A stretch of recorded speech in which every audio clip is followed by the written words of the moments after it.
What's up, Ghoulie Mob? As you can tell, we got fresh cuts. Babe doesn't have yellow anymore.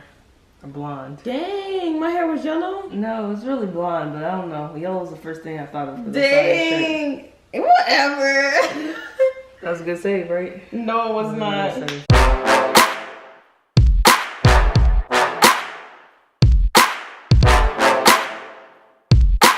So today we're doing the pros and cons of IVF.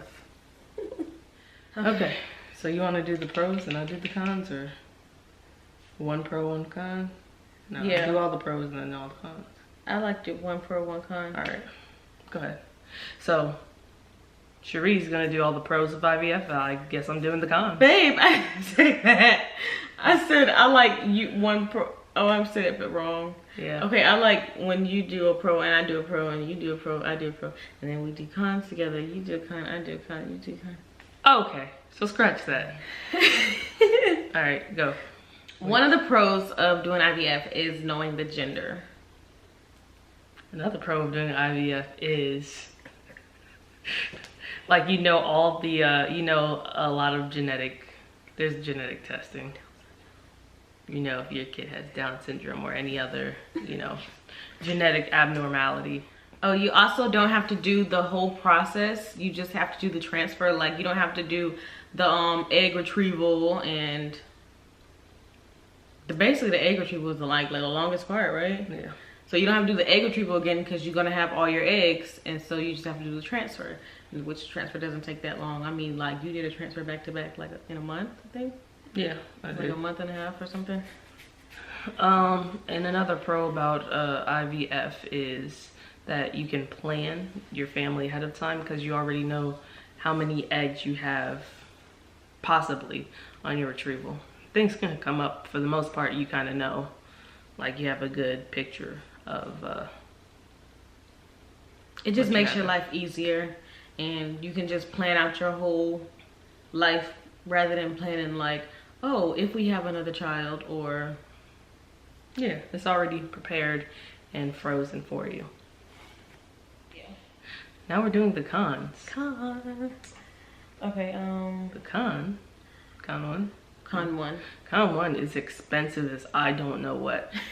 We already did a video kind of covering the cost of IVF that you could probably check out. You gonna put the link below? Yeah. In the link below. And so, yeah. Another thing is, it's so much medication. So much medication. You have to take so much medication throughout the thing, and the medication has every kind of side effect you would think of, like mood swings. I remember one time I took, it was like our first night taking shots. The next morning I woke up and my nose started bleeding once I had like started walking to the bathroom. Remember that? I did remember that. And I was just like, what is going on? Like, maybe, I don't know if it was too strong or what, but then I found out I did kind of take the medicine wrong, so. So IVF, the whole process is extremely long. Well, it just seemed long to us. Maybe we're impatient, but it took around 8 to 12 months to prepare your body, do the retrieval, and then do the transfer. To get pregnant. Yep. So throughout this whole process, like, it's like that you go to the doctor so often that they don't want anything like you to try to, like, what is it, interrupt what they're doing with the medication. Yeah, so like they tell you you cannot bathe, like you cannot take a bath in a bathtub because they don't want like the water in there, like the dirty water, to go in your vagina and make a bacterial infection or something like that. Or wash out the medication. Oh, wash out the medication that you're inserting vaginally. You also cannot have sex. Like, they told us that every time we went to the doctor, they was like, okay guys, no sex, no orgasms. Like, they said no orgasms too, so we was just like, okay, like, if that happened the whole time. The whole way. It was like, oh, it was sad, but.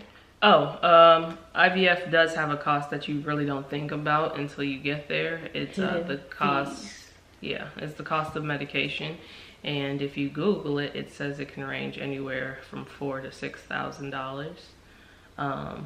And it's expensive. Yeah, the medication. Even if you get generic brands, like, it's still like super expensive. So just make sure that you're getting the medication that's for you and for your body, that you actually need, and not just what they want you to take just in case or whatever like that. Like, make sure you know like everything that's going on.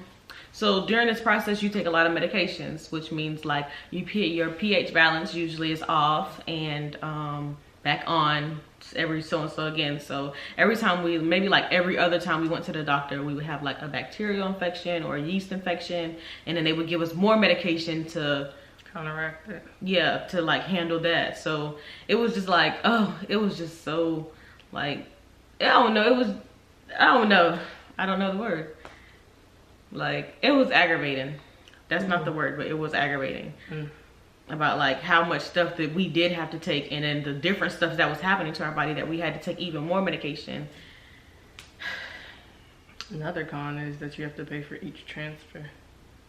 Yeah, you would think it's just one transfer and done, you know, hey, you covered it for the whole pregnancy. One payment. But every time you have to transfer an embryo to inside your womb, it's a cost. Doesn't matter if it takes or not, you still paying that cost. That's another thing. If it doesn't take, if it's a failed attempt, you still don't get your money back. Like, you just pay it. And it's every time you get pregnant. So every time they transfer the embryo, every time you get pregnant, you try to get pregnant, they charge you. And we would think like, you know, the payments is done because like IVF is done, but that's still a part of the process that you have to get it put back into you. Right. So that's like a surgical procedure. Was because our cons right now, the cons seem like longer than the pros. Yeah, like overweight the pros. And for us, it was worth it. I mean, the other road, because of your tubes, like we didn't really have too much of an option. So it was this or surgery. I mean, you had an option. I know, but I was supporting you. So so I think it was totally worth it to go down this road. Than, you know, not having the possibility of not having kids, or you not having kids. That'd be sad. I'd be very sad. So it was like, it was good that this was an option, and it wasn't just like, okay, after IUI it's nothing that we can do. So lesson is, if there's IUI available, try that. Cheaper, but like faster. We will always recommend that. I mean, I even want her to try it, you know, because I mean, we do have vials of sperm, and she wants a different sex than what we already have now. So we're thinking about doing IUI for her in the next year, 2, 3, 4, 5. So like, comment, subscribe, and share this video if you liked it. Thank you guys. Fully Mop out.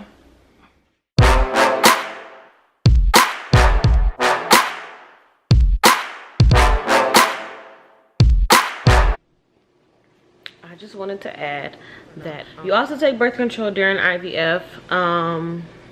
You don't really get a break off of it. Your period is like all off and on. I really don't remember my last period at all. I remember one time I started back taking the birth control, and the whole first day of it, I was just throwing up and I felt so horrible.